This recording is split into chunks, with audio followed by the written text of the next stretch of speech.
Hello everyone, আসসালামু আলাইকুম। আজকে নিয়ে আসলাম আবার নতুন একটা ছোট্টখাটো ব্লগ। আমি এত সুন্দর চমৎকার একটা জায়গায় থাকি, এইখানে বৃষ্টি তো এই রোদ, তো অনেক দিনই হলো আমার এই বৃষ্টি বাদলের কারণে বাইরে যাওয়া হয় না। তো আজকে ভাবলাম যে চট করে রেডি হয়ে আমরা বাইরে বের হয়ে যাব। তো যেই বলা সেই কাজ, আমি আমার মেয়েকে রেডি করে ওর প্রয়োজনীয় জিনিসপত্র ব্যাগে ভরে নিই, দেন আমরা বেরিয়ে পড়ি। কারণ এখানে তো আমি বাসায় ওকে কারো কাছে রেখে যেতে পারবো না, যেহেতু আমি, আমার মেয়ে আর আমার হাজবেন্ডই থাকি এখানে। এছাড়া বাড়িতে থাকলেও আমি আমার মেয়েকে একা কোথাও রেখে যাই না, আমার সঙ্গেই নিয়ে যাই। আমার ভাগ্যটা আসলেই ভালো। এই যে আপনারা কিন্তু নজর দিবেন না একদম।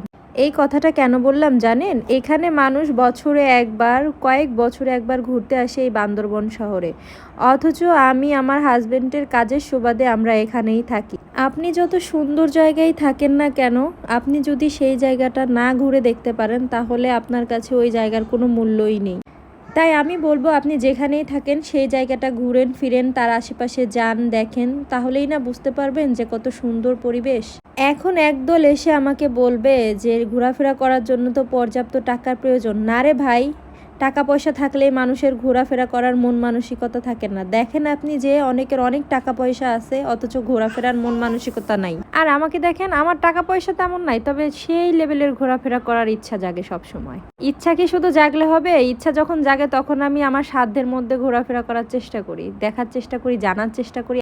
দেখতে আর জানতে জানতে কখন যে আমাদের গাড়ির তেল শেষ হয়ে গেছে আমরা নিজেরাও বুঝতে পারি নাই। তবে এখানে একটা মজার বিষয় হচ্ছে, এখানে যেখানে সেখানে মনে করেন তেলের দোকান আছে, কারণ এখানে শহরের দিকে শুধু পাম্প থাকে, এছাড়া সব জায়গায় তেলের দোকান থেকে আপনাকে তেল নিতে হবে। তেল নেওয়া শেষ করে আমরা লক্কর করতে করতে চলে আসি শৈলপ্রপাতের রাস্তায়, যেখানে আপনি যাওয়ার আগে একটা গ্রাম পাবেন। এই গ্রামটার নাম হচ্ছে ফারুকপাড়া। ওরা তো গ্রাম বলে না, ওরা বলে পাড়া। তো যাই হোক, ওরা এক একটা গ্রামকে পাড়া বলে থাকে। তো এই পাড়াটার নাম হচ্ছে ফারুকপাড়া, যেটা শৈলপ্রপাতের আগের একটা গ্রাম। এইখান দিয়ে দুইটা রোড গেছে, একটা হাতের বাম দিয়ে একটা ডান দিকে। আমরা ডান দিক দিয়েই ঢুকেছি। বাম দিক দিয়ে হচ্ছে শৈলপ্রপাতের ঝর্ণা, মূল ঝর্ণাটা। ডান দিক দিয়ে হচ্ছে মূল শৈলপ্রপাত, যেখানে মানুষ, পর্যটন সব কিছুই আসে। কিছুদিন আগে এই জায়গাটা একদম ধুধু মরুভূমির মতো হয়েছিল, গাছপালা কিছুই ছিল না, সমস্ত ঘাস সব কিছুই পাহাড়ের বুক থেকে মরে যায়, কারণ তখন প্রচুর পরিমাণে গরম ছিল। যেই একটু বৃষ্টি দিতে শুরু করে অমনি মনে করেন যে সব কিছু সবুজে সবুজে ভরে যায়। এই হচ্ছে পাহাড়ের সৌন্দর্য, কখন কোন রূপে সাজ নেয় তা আসলে বলাটা অনেক কঠিন। যাই হোক, আপনাদের সাথে বড় পটর করতে করতে আমি চলে আসি শৈলপ্রপাতে। এখানে এসে আমরা গাড়িটা পার্কিং করে দেন হচ্ছে আমরা হেঁটে হেঁটে নিচে নামবো, কারণ গাড়ি নিয়ে নামা একদমই ইম্পসিবল। তবে এই সৌন্দর্য স্থানে আসতে হলে এরকম রক্কর 3-4টা ব্রিজ আপনাদের পার হতে হবে, দেন আপনারা এখানে এসে পৌঁছাবে। আমরা গাড়ি রেখে হেঁটে আর যাবো কি? আমার একটা ছানাপোনা আছে, আমার ছানাপোনার দোকানে কোনো কিছু ঝুলন্ত অবস্থায় দেখলেই তার খেতে ইচ্ছা করে, বিশেষ করে চিপস, চানাচুর, আবিজাবি, লাবলাবলা। আমার ছানাকে একটা 10 টাকা চিপ 15 টাকা দিয়ে কিনে দিয়েছি, কারণ এখানে তারা শহর থেকে সব কিছু কালেক্ট করে, যেসব জিনিস তাদের এখানে হয় না সেগুলো তারা 5 টাকা করে বেশি দাম রাখে। এটা নিয়ে তেমন প্যানিক করার কিছু নেই। তবে আপনারা কখনো এখানে ঘুরতে আসলে এখানে টাটকা টাটকা পাহাড়ি ফল খেতে পারবেন, যেগুলো একদম প্রিজারভেটিভ ছাড়া অথেন্টিক। আমি বাবুর কোলে বাবুর বাপকে দিয়ে বাবুর বাপের কোলে বাবুকে দিয়ে দৌড়ের গতিতে হেঁটে সিঁড়ি দিয়ে নেমে নিচে যাই। আর একটা জিনিস যেটা আপনারা এখানে আসলে দেখতে পারবেন, প্রচুর পরিমাণে পাহাড়ি ফল পাহাড়িরা নিয়ে আসে, এবং সিঁড়ির দুই ধারেই তারা দোকান বসায় তাদের হাতের তৈরি জিনিসপত্র দিয়ে। যদিও আমি এখানে মাঝে মাঝেই আসি, এই দিদি এই ব্যাগগুলো, হ্যান্ড পার্সগুলো সমস্তই তার হাতে বানানো। এইখানে পাবেন আপনারা হাতে বুননকারী মাফলার, কুর্তি, থামি, যা আছে যাবতীয় ওদের পাহাড়ি যত জিনিসপত্র আছে, চাদর হতে শুরু করে শাল, বিছানার চাদর, থানাকা, অথেন্টিক পাহাড়ি জিনিস, টুপি, সামগ্রীও সব কিছু, গামছা হতে শুরু করে সব A to Z আপনারা এখানে ওদের হাতে বানানোর জিনিসগুলাই পাবেন। তবে একটা কথা, আসরের পরে সমস্ত পর্যটক কমে যাওয়ার কারণে ওরা এই সময়টায় দোকানগুলো ক্লোজ করে দেয়। আর তখন ওরা সব কিছু প্যাকিং করার সময় আপনি যদি উপস্থিত হন তাহলে অনেক কিছুই কম দামে নিতে পারবেন, কারণ ওরা তখন চলে যায়। যদিও আমি কোনো কিছুই কেনাকাটা করিনি, কারণ আমার কম বেশি সব কিছুই আছে। সিঁড়ি দিয়ে নেমে হাতের বাম দিক দিয়ে একটু সামনে আগালে ঝিরির পানির কাছে যাওয়া যায়, যেখান থেকে আপনি ঝিরির পানিতে দেখতে পারবেন, ধরতে পারবেন।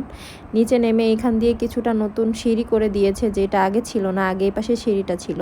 তো যাই হোক, আমরা নতুন সিঁড়ি দিয়ে নেমে নিচের দিকে চলে যাই। যত দিন যাবে সামনে আরও ততই আপডেট হবে, এটাই স্বাভাবিক। আমি আবার একটু খুললাম ঘুরতে বেশি পছন্দ করি। মেয়ে যেহেতু মেয়ের বাপের কাছে দিয়ে দিয়েছি, সেহেতু মেয়ের ব্যাগটাও মেয়ের বাপের কাছেই ধরিয়ে দিয়ে আমি আল্লাহর হস্তে নিচে নেমে যাই। সত্যি বলতে বাচ্চা হওয়ার পরে অনেক মাদেরই দেখি তারা কোনো জায়গায় কোনো কিছু এনজয় করতে পারে না, অথচ এখানে আমি আমার হাজব্যান্ডের ফুল সাপোর্ট পাই। সে আমার বেবি এবং সব কিছু ক্যারি করে এবং আমাকে এনজয় করার একদম সম্পূর্ণ সুযোগ করে দেয়। তো যাই হোক, আমার পিছনে একদল মানুষ গোসল করতেছে। আসলে এখানে সবসময় মানুষ গোসল করে, এখানে আপনি যখনই আসবেন তখনই দেখবেন কেউ না কেউ গোসল করতেছে। কিন্তু তারপরেও ঝিরির পানি ধরতে আমার খুব ভালো লাগে, কারণ এটা ভীষণ পরিমাণে ঠান্ডা। ওনাদের জাঙ্গিয়া খাঁচা, সাবান খাঁচা, গোসল করা সমস্ত শিশু মতু সব এখান দিয়েই বয়ে চলে যায়, কিন্তু তারপরও মানুষ এটা এনজয় করে, অনেক এনজয় করে। ইভেন আমিও এনজয় করি, কারণ ওনারা এখানে সবসময় গোসল দেয়। এখানে ঘৃণা করার কিছু নাই, কারণ পাহাড়িদের মূল পানি উৎসই হচ্ছে এই ঝিরি ঝর্ণা, যেখান থেকে তাদের জীবন চলে, জীবিকা চলে, সমস্ত কিছুই তারা এই ঝর্ণার পানি দিয়েই করে। তাই এটা খুবই স্বাভাবিক পাহাড়িদের কাছে। ইভেন আমরা যারা এখান দিয়ে থাকি, পাহাড়িদের জীবনযাপন দেখে অভ্যস্ত, আমাদের কাছেও এই বিষয়গুলো একদমই স্বাভাবিক। পাহাড়ের এই ঝর্ণা ঝিরিগুলো এমন বিউটি, ন্যাচারাল ফিল্টার, যেখানে আপনি হাগু করে দিলেও সেটা ফিল্টার হয়ে পরবর্তীতে একদম পরিষ্কার স্বচ্ছ পানিতে পরিণত হয়। আর এরকম না হলে মানুষ কিভাবে বাঁচত আপনিই বলেন। তবে একটা কথা কি জানেন, পাহাড়ের মানুষের পানির অনেক অভাব, এখানকার মানুষের খাওয়ার পানির অনেক অভাব, অনেক অভাব। আপনি যদি কখনো এদিকে ঘুরতে আসেন, আপনি অন্তত যেই কোনো হোটেল, রেস্টুরেন্ট যেখানেই যাবেন, একটা পোস্টার অবশ্যই দেখতে পারবেন যে পানি অপচয় করা নিষেধ।